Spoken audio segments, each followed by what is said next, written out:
Okay, so right now you could lock in about 4.10% from the US government. Not that flashy, but it's slow and steady. Backed by the world's biggest economy, and that number is just the tip of the $38 trillion iceberg of debt. Yes, the national debt has passed 38 trillion, and we just passed it in October. Crazy. But understanding this iceberg might be one of the smartest moves you can make before 2026. Before GTA comes out, bro. Got delayed. Tragic. So we all know that the US is in debt, but over 38 trillion? That's enormous, bro. Pause, no diddy. To fund this, the government and companies are constantly borrowing. In fact, the US Department of Treasury recently announced that in just the July-September quarter of 2025, net marketable borrowing privately held was approximately $1 trillion.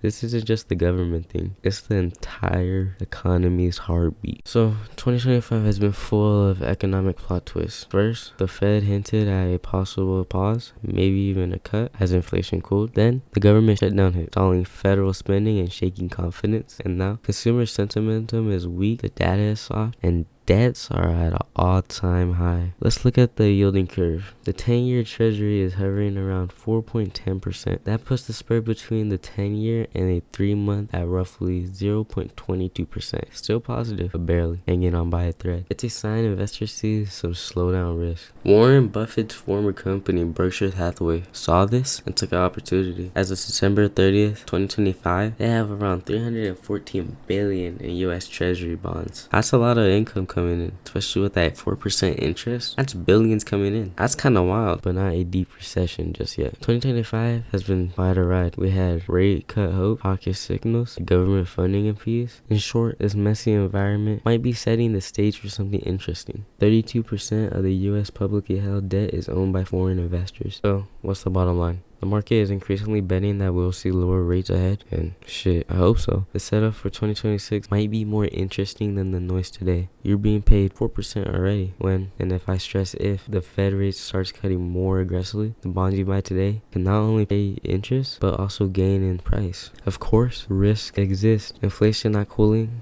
growth stalling. But from where we sit, the risk-reward tilted is in your favor. When Fed rates are super low, that means money is cheaper to access.